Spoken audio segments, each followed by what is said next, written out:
saudar a igreja com a graça e a paz de nosso Senhor Jesus Cristo. Quero te convidar a abrir a palavra do Senhor no Evangelho de Mateus, capítulo 24.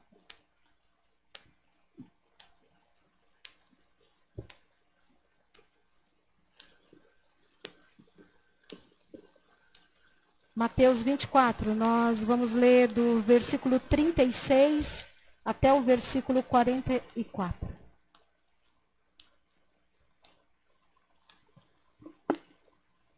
Assentados, mas com toda a reverência à palavra do Senhor.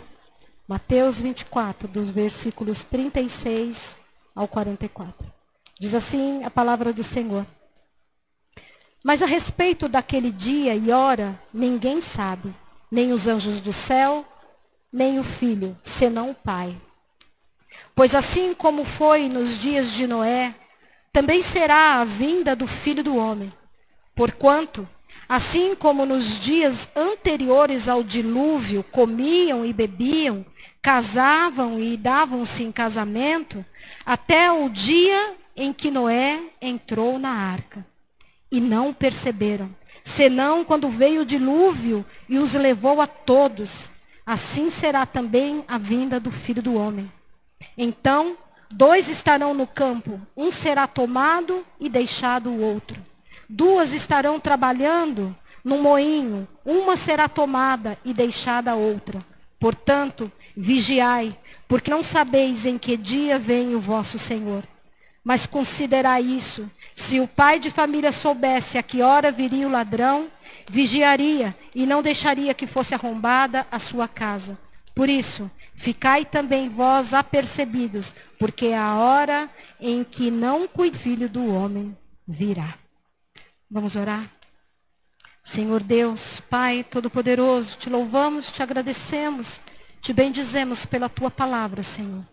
A tua palavra contém toda a revelação que nós precisamos, Deus, para vivermos uma vida de acordo com a tua vontade.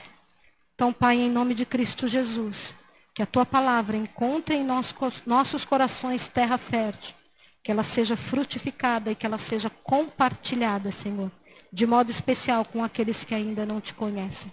E que tudo seja para a honra, para o louvor e para a glória do teu santo e poderoso nome. Amém e amém. Amados, Jesus faz então um alerta. E ele usa exemplos do tempo de Noé para revelar aos seus ouvintes e para revelar também a nós atitudes que seriam comuns perto do tempo do fim. Jesus vai fazendo um paralelo daqueles dias com a sua segunda vinda. É a história e a profecia caminhando juntas. Jesus diz que as pessoas estarão vivendo normalmente. Jesus diz que as pessoas estarão realizando as suas tarefas do dia a dia, fazendo aquilo que lhes dá prazer, cuidando das suas necessidades imediatas, comendo, bebendo, se casando. Nós poderíamos para hoje acrescentar, né? As pessoas estariam conectadas à grande rede, as pessoas estariam viajando, trabalhando, estudando, ou seja, vivendo o seu cotidiano. E você pode estar pensando assim, pastora, mas há algo de errado nisso? Há algo de errado, algum problema em fazer, em realizar essas coisas? Afinal, comer e beber, por exemplo, é uma necessidade básica, é uma questão de sobrevivência. E eu respondo para você, meu irmão, minha irmã, não há nenhum problema nisso. Não há problema nenhum. Mas veja lá, se você continua com a sua Bíblia aberta, vai lá no versículos 40 e versículo 41, veja o que esses versículos dizem. Diz assim, que 2 estarão no campo, um será tomado e deixado o outro. 2 estarão trabalhando no moinho, uma será tomada e deixada a outra. Em cada exemplo contido nesses 2 versículos, 2 pessoas estão realizando as mesmas coisas. Então, por que uma é tomada e a outra é deixada? A resposta é simples. Porque o Senhor, porque Deus Todo-Poderoso as conhece. Porque o Senhor conhece as suas vidas e sabe quais são as suas prioridades. Ele as vê e ele as acompanha durante toda a sua existência, assim como acontece conosco. Jesus nos conhece. Jesus sabe quem nós somos. Ele sabe quais são as nossas prioridades, aquilo que verdadeiramente é importante para nossas vidas. Ele sabe que papel e que lugar ele ocupa na nossa existência. Mas então a gente pode perceber que a grande questão não é o que se está realizando. Como nós vimos nos exemplos, duas pessoas estão realizando as mesmas coisas. Então a questão não é o que se realiza, mas como se realiza e por que se realiza. As motivações são isso que interessa, ou é isso que interessa para o Senhor. As nossas motivações. Por que nós fazemos o que nós fazemos? Para que nós fazemos o que nós fazemos? Porque quando Deus olha para mim, quando Ele olha para você, Ele vê o meu coração, Ele vê o seu coração. Ou seja, Ele vê os meus e os seus pensamentos, nossos desejos, nossas vontades, as nossas intenções. Jesus alerta que essas mesmas atitudes que estavam ocorrendo lá nos dias de Noé, antes do dilúvio, também serão vistas antes da segunda vinda de Jesus Cristo. Um relacionamento profundo, de intimidade com Deus, não será prioridade. Não será prioridade o seu reino, não será prioridade a sua justiça. Ganhar dinheiro, sim, será prioridade. Investir numa carreira de sucesso, sim, isso será prioridade. Adquirir coisas, isso sim, será prioridade. O versículo 28, na parte B, diz então que o povo continuou fazendo essas coisas. Vivendo a sua vida como se não houvesse amanhã. O que hoje costumou-se chamar de carpe diem. Viva a vida intensamente. Aproveite cada segundo que a vida lhe proporcionar. E assim, lá nos dias de Noé, o povo estava vivendo. E aí o versículo 38, na parte B, diz: até o dia em que Noé entrou na arca. E eles estavam tão ocupados com as suas coisas que eles nem perceberam. Senão quando veio o dilúvio. Eles estavam ocupados demais com as suas vontades, com os seus desejos egoístas. O ponto central no exemplo que é dado por Jesus nesse texto é entender que antes da sua segunda vinda, assim como nos dias de Noé, as pessoas estarão tão ocupadas com as questões próprias, com os cuidados próprios da sua existência, que eles poderão perder a vida eterna.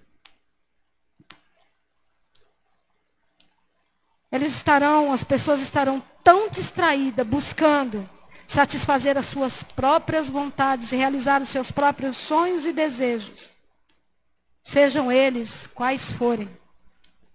Ainda que esses sonhos, que esses desejos estejam travestidos de boa intenção. Porque às vezes, como no texto que o pastor Neil Barreto falou no vídeo que o Fagner colocou ali pra gente, às vezes a gente está por aí, cortando a orelha das pessoas, ofendendo as pessoas, magoando as pessoas, ou deixando de fazer aquilo que é a vontade do Senhor a favor das pessoas, e ainda dizemos que fazemos isso em nome de Deus. Então, às vezes, aquilo que parece uma boa intenção, aquilo que parece o correto, pode, na verdade, ser apenas um ato travestido de boa intenção. Sabe aquilo que parece, mas não é? E muitas vezes nós agimos assim e não percebemos o Criador. Não percebemos a vontade de Deus. Não percebemos a oferta de amor, a oferta de salvação e de vida abundante que Ele tem para todos nós. E essa é sim uma descrição do mundo atual, do mundo que nós vivemos. Um mundo globalizado, um mundo relativizado, de perspectivas e de prazeres imediatos. O que vale é o aqui e agora. De pensamentos e atitudes assim impedirão que muitos creiam em Deus. Pensamentos e atitudes assim impedirão que muitos vislumbrem, que muitos tenham discernimento dos sinais de advertência que já estão acontecendo e que estão todos contidos na palavra do Senhor.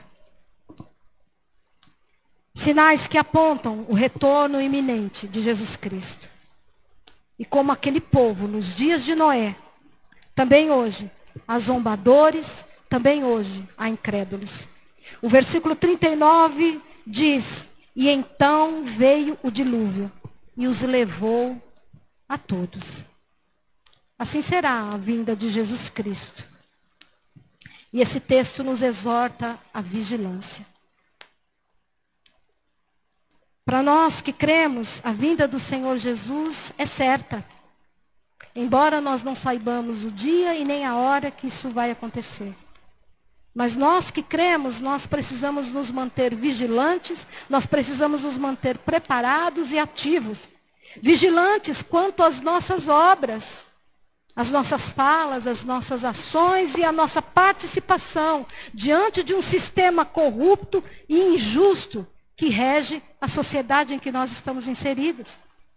Nós que cremos precisamos estar preparados como se o dia fosse hoje. Como se Jesus fosse voltar hoje.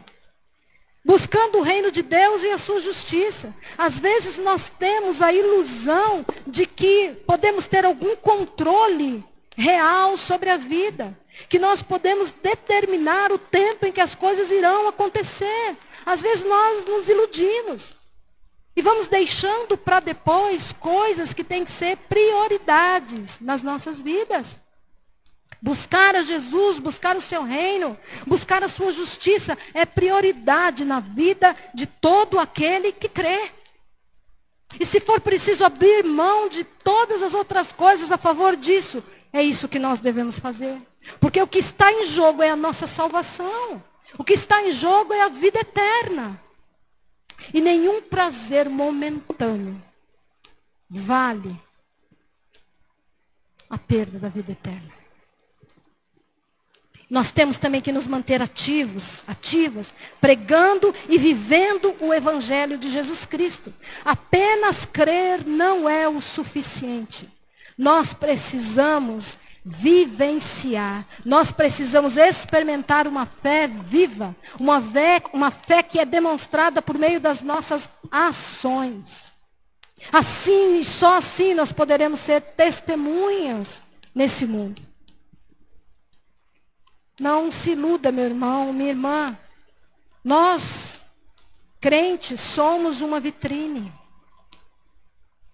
As pessoas olham para a gente. Principalmente quando elas querem ou quando elas estão trabalhando contra o reino de Deus. Apenas crer não é o suficiente. Lá em 1 Coríntios, no capítulo 10, versículo 12, diz: aquele, pois, que pensa estar em pé, veja que não caia. Aqui é Paulo trazendo exemplos para a igreja de Coríntios, do comportamento do povo de Israel. Muitas vezes nós pensamos que estamos em pé, porque estamos lendo a Bíblia, porque estamos orando, porque estamos frequentando a igreja. Nós acreditamos que estamos em pé. E a palavra nos alerta. Presta atenção. Observa. Busque no Senhor a verdade. Se cuide, porque você pode cair a qualquer momento. Lá em Mateus, capítulo 7, versículos 21 a 23, também nos mostra que apenas crer não é o suficiente. Quando diz, o próprio Jesus dizendo: nem todo que me diz Senhor, Senhor entrará no reino dos céus, mas aquele que faz a vontade do meu Pai que está nos céus. Muitos dirão naquele dia. O que é aquele dia? É o dia da volta do Senhor. Então, no dia da segunda vinda de Jesus, muitos dirão: Senhor, Senhor, porventura não profetizamos em teu nome? Em teu nome não expelimos demônios? Em teu nome nós não fizemos muitos milagres? Então lhes direi explicitamente, nunca vos conheci, apartai-vos de mim, os que praticais iniquidade. Aqui é o próprio Jesus alertando, principalmente acerca de falsos profetas. E meus irmãos, minhas irmãs, como existem falsos profetas e profetisas no mundo de hoje. Nós precisamos buscar no Senhor discernimento, direcionamento, para não aceitarmos, para não trazermos para nossas vidas profecias falsas, palavras que lançam sobre nós como sendo palavras do Senhor. Busque no Senhor a palavra, a verdade. Se isso não trouxer paz para o teu coração, não é do Senhor. Porque tudo que vem do Senhor nos dá paz. Então busque discernimento a respeito de profecias. Eu já disse isso várias vezes. Os profetas e as profetisas do Senhor existem sim. Mas toda a revelação que nós necessitamos está contida na palavra do Senhor. Tudo que for contra a palavra do Senhor é anátema. Nós não podemos negar o que a Bíblia afirma categoricamente e que acontecerá. A terra terá um fim. A terra e a vida, assim como nós conhecemos e como nós a experimentamos, terá um fim. Entretanto, esse fim será precedido de muitos acontecimentos. E a palavra do Senhor nos indica os vários sinais. Há muitos conhecidos, como guerras, rumores de guerras, fomes, doenças em todas as partes do mundo, terremotos, entre outros. Mas esse sinal ao qual Jesus se refere neste texto que nós lemos, isso tem que mexer com os nossos corações. Isso tem que causar angústia em nós. Porque fala de salvação. Fala de que alguns serão salvos e outros não. Diz que alguns serão levados, alguns serão tomados, mas que outros serão deixados. Enquanto alguns experimentarão a vida eterna, perfeita ao lado do Senhor, alguns experimentarão o fogo eterno, a morte eterna. E eu e você, como igreja de Cristo, temos que nos comover diante de uma afirmação dessa. Nós temos que nos comover, nós temos que nos angustiar, nós temos que entender que nós precisamos fazer alguma coisa. Que tempo já foi, já está passado o tempo de nós verdadeiramente nos levantarmos e agirmos. Como igreja de Cristo, cumprimos o nosso papel aqui na terra e nesse lugar onde nós estamos. Há um comprometimento que precisa ser assumido por mim e por você com a cidade de Taubaté, porque foi aqui que o Senhor nos colocou. E nós precisamos entender que nós não controlamos o tempo, que ninguém sabe o dia nem a hora, que poderá acontecer quando nós cruzarmos aquela porta.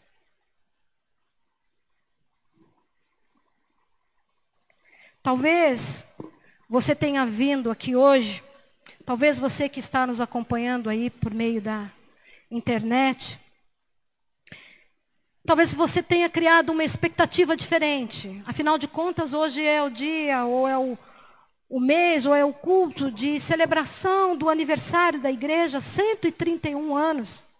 Talvez a mensagem que você desejasse ouvir fosse uma mensagem diferente, que falasse de vitória, de conquistas.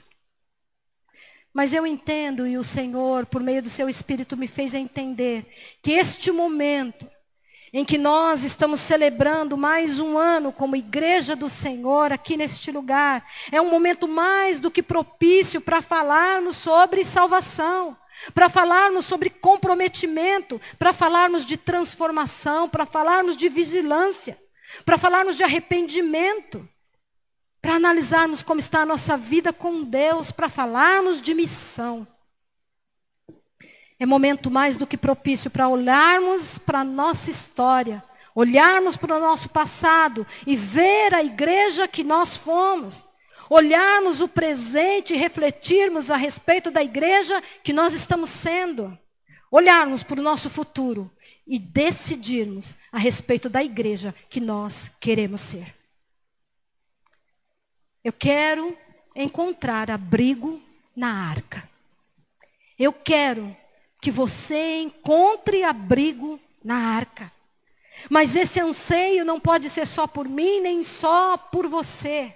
Esse anseio tem que ser também, como Jesus diz lá na sua oração sacerdotal, um anseio que ninguém se perca. Que ninguém se perca, que todos sejam achados por Ele e que todos se encontrem nele. Para isso, eu e você precisamos assumir o nosso papel como instrumentos do Senhor. E nós precisamos priorizar a vontade dEle. Quero te convidar a fechar os teus olhos. A se colocar na presença do Senhor. A meditar a respeito daquilo que o Espírito Santo ministrou no seu coração durante essa nossa reflexão. A perguntar para si mesmo que igreja você tem sido, que igreja você quer ser. Porque a igreja não são as quatro paredes, a igreja sou eu, a igreja é você. De fato, nós não conhecemos o dia e nem a hora. Mas isso tem sido motivo para estarmos atentos e vigilantes? Ou nós estamos levando uma vida centrada nas nossas próprias vontades, egoístas, nos nossos desejos constantes? Nós temos sido verdadeiros fiéis? Nós estamos ansiando e buscando a presença de Deus? Nós estamos buscando o seu reino e a sua justiça? Isso tem sido a prioridade nas nossas vidas? Ou nós estamos apenas tentando sobreviver, sem chamar muito a atenção, nos conformando com uma vida medíocre, que não testemunha o amor de Deus, que não anuncia a sua salvação, tão pouco denuncia as injustiças desse mundo? Atente, meu irmão, minha irmã. Em meio às atividades diárias que Jesus voltará. Jesus quer nos encontrar na nossa vida cotidiana. Não é no espírito domingueiro. Entenda espírito domingueiro como, eu tenho certeza que hoje você se preparou. Hoje eu vou ao culto. Então você se preparou para estar no culto. E não é assim que Jesus, que a palavra diz que Ele vai nos encontrar. Ele vai nos encontrar no dia a dia. Nas nossas tarefas diárias, no meio do trabalho. Lá em cima do prédio. É como a Darlene posta lá as fotos do prédio construído. É lá em cima do prédio. É lá no consultório médico, em meio a uma consulta. É lavando a louça em casa. É preparando aquele salgadinho da encomenda. É preparando o espaço para receber as pessoas. Nas nossas tarefas diárias. No nosso dia a dia. Não haverá uma grande solenidade. Portanto, aqueles que creem e vivem segundo aquilo que creem, aqueles que vivem segundo a vontade daquele em quem creem, não precisam saber precisamente o dia e a hora em que o Senhor voltará. Não vão precisar abandonar o seu trabalho, as suas tarefas diárias. Aqueles que creem, aquele que crê se achará. O Senhor poderá os achar dormindo ou trabalhando.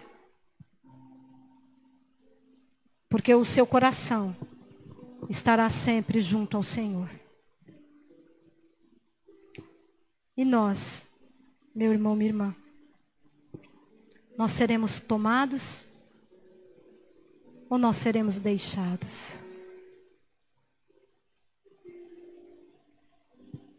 Senhor Deus e Pai Todo-Poderoso, nós te louvamos, te bendizemos, te agradecemos pela tua palavra. Nós entendemos, Senhor, que muitas vezes nós precisamos ouvir palavras duras, palavras que nos façam refletir, Senhor, a respeito da vida que temos levado, a respeito das escolhas que temos feito. Então, em nome de Cristo Jesus, Pai, que nessa noite nós possamos sair daqui determinados, Senhor, a permitirmos sermos transformados, sermos transformadas. Que nós possamos, Senhor, priorizar o teu reino e a tua justiça. Que a tua vontade, Senhor, seja aquilo que nos guia. Que a tua vontade, Senhor, seja aquilo que importa nas nossas vidas. Que possamos deixar de lado todo o temor com a nossa sobrevivência, com as nossas questões, com as nossas necessidades, pela certeza que o Senhor está no controle de todas as coisas.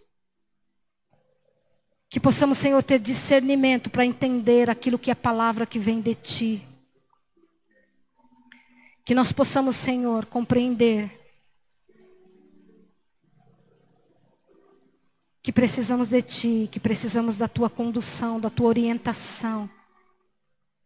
Que muitas vezes, Deus, pensamos que estamos no caminho. Mas no meio do caminho, Senhor, existem tantas armadilhas prontas para nos engolir e para nos desviar da Tua vontade. Então, em nome de Cristo Jesus, Pai, que nós possamos, nesta noite, entender, Pai, que o Senhor voltará, que Jesus Cristo voltará no nosso cotidiano, Deus, nas tarefas mais simples que nós estivermos cumprindo. E que naquele dia, Deus, assim como foi nos dias de Noé, muitos só perceberão isso, Deus, quando a arca já estiver fechada. Então, em nome de Cristo Jesus, Pai, abre os nossos olhos. Fortalece, Senhor, o nosso corpo, a nossa mente e o nosso coração. Nos dá discernimento, coragem, ousadia, intrepidez, Senhor. Derrama sobre nós, a Tua igreja, a unção do Teu Espírito, para que nós possamos, Deus, trabalhar a favor do Teu reino, para que nós possamos anunciar a Tua salvação, Senhor. Nos incomoda, Pai, gera em nós angústia acerca dos perdidos, Senhor. Que nós possamos anunciar as boas novas da salvação, cumprir o nosso papel de embaixadores de Cristo neste lugar. Neste tempo, Senhor, que nós possamos construir a nossa história, fundamentados no Teu querer. Essa é a nossa oração em nome de Cristo Jesus. Amém e amém.